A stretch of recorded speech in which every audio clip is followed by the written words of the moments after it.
Have you ever wondered why an apple falls down from a tree, or why the moon orbits the Earth? These are questions that puzzled humanity for centuries, until one man came along and changed everything. Today, we're diving into the extraordinary life and mind of Sir Isaac Newton, the genius who laid the very foundations of modern science. Isaac Newton was born on Christmas Day in 1642 in a small village in England. It was a turbulent time, but from these humble beginnings, a monumental intellect would emerge. His father died before he was born, and his mother remarried, leaving young Isaac in the care of his grandmother. He was a quiet, introverted boy, often more interested in building intricate models and mechanical toys than playing with other children. He reportedly built sundials, water clocks, and even a miniature windmill that could grind grain. This early knack for mechanics and observation was a sign of the incredible things to come. Recognizing his academic potential, his family sent him to the King's School in Grantham. He wasn't initially a top student, but a conflict with a school bully apparently sparked a desire in him to excel, not just physically but intellectually. He soon became the top student in the school. His true journey into the world of science began in 1661 when he was admitted to Trinity College, Cambridge. At Cambridge, Newton immersed himself in the works of the great thinkers of his time, like Descartes, and ancient philosophers like Aristotle. However, he quickly realized that the established curriculum was outdated. He began to explore the revolutionary new ideas of the scientific revolution on his own, filling notebooks with his thoughts and questions. He called them his certain philosophical questions.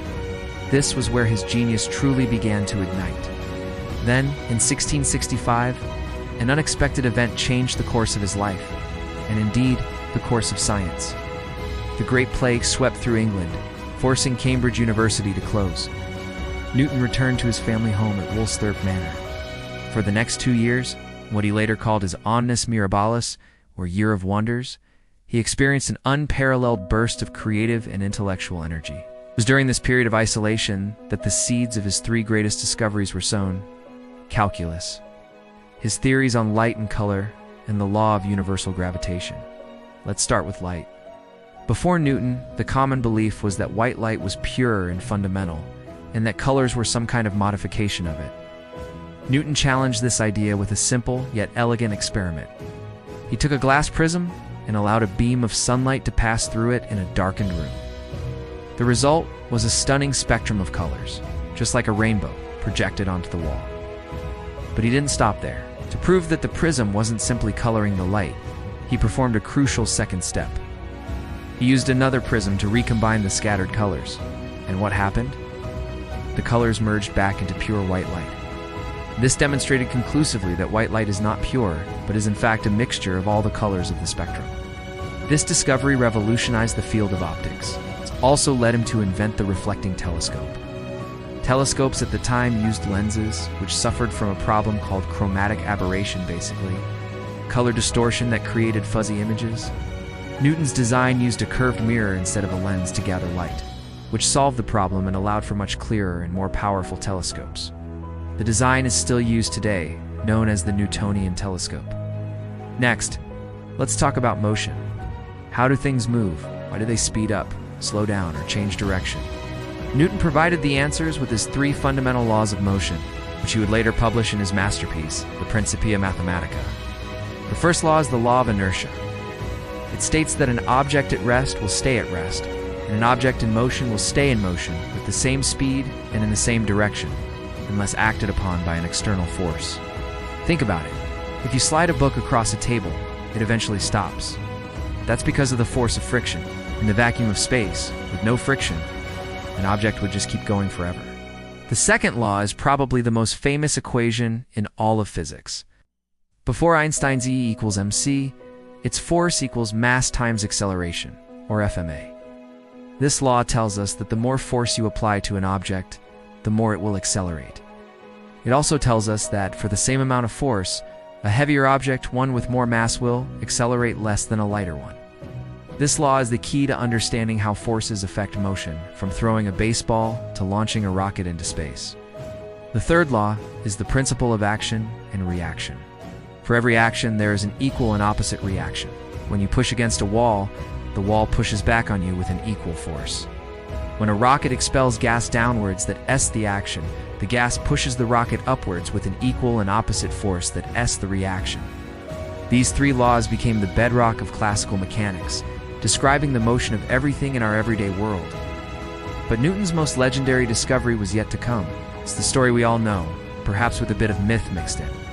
The story goes that Newton was sitting in his garden when he saw an apple fall from a tree. This simple event sparked a profound question in his mind. If the force of gravity can pull an apple from a tree, could that same force extend much, much further? Could it be the very same force that holds the moon in its orbit around the Earth? This was a revolutionary leap of thought. At the time, people believed that the heavens and the Earth were governed by entirely different sets of laws. Newton proposed that a single, universal law governed both the falling apple and the orbiting moon.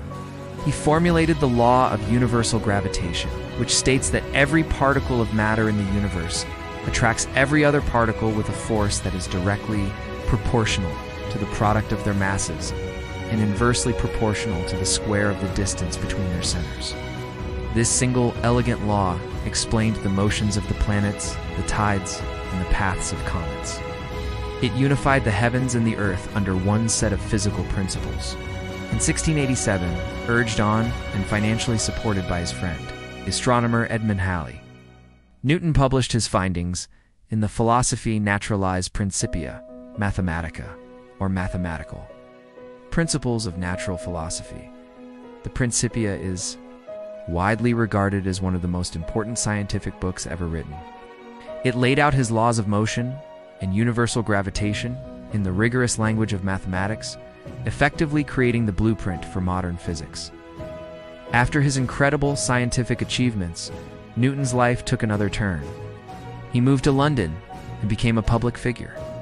He was appointed Warden of the Royal Mint in 1696, and later Master of the Mint, a position he held for the rest of his life. He took the job very seriously, reforming England's currency and relentlessly pursuing counterfeiters. It was a different kind of challenge, but one he tackled with his characteristic intensity and intellect. In 1703, he was elected President of the Royal Society, England's most prestigious scientific institution, and was knighted by Queen Anne in 1705, becoming Sir Isaac Newton. He ruled over the Royal Society with an iron fist for over 2 decades, shaping the direction of British science. Isaac Newton died in 1727 and was buried with great honors in Westminster Abbey. His legacy is almost impossible to overstate. He provided a complete mechanical view of the universe that remained unchallenged for over 200 years, till the arrival of Albert Einstein's theories of relativity gave us the tools calculus, the laws of motion, and universal gravitation to understand and predict the physical world. His work was the climax of the scientific revolution and the dawn of the Age of Enlightenment. From a quiet boy building models to the architect of our understanding of the universe, Isaac Newton's life shows us the power of curiosity, observation, and relentless questioning. He saw a universe that was not chaotic or mysterious, but an ordered and understandable system governed by elegant mathematical laws. As the poet Alexander Pope wrote, "Nature and nature's laws lay hid in night. God said, 'Let Newton be.' All was light." Thank you so much for joining us on this journey through the life of one of history's greatest minds. If you enjoyed this video, please give it a thumbs up and subscribe to our channel for more deep dives into science and history. Let us know in the comments which scientific pioneer you'd like to see us cover next. Thanks for watching.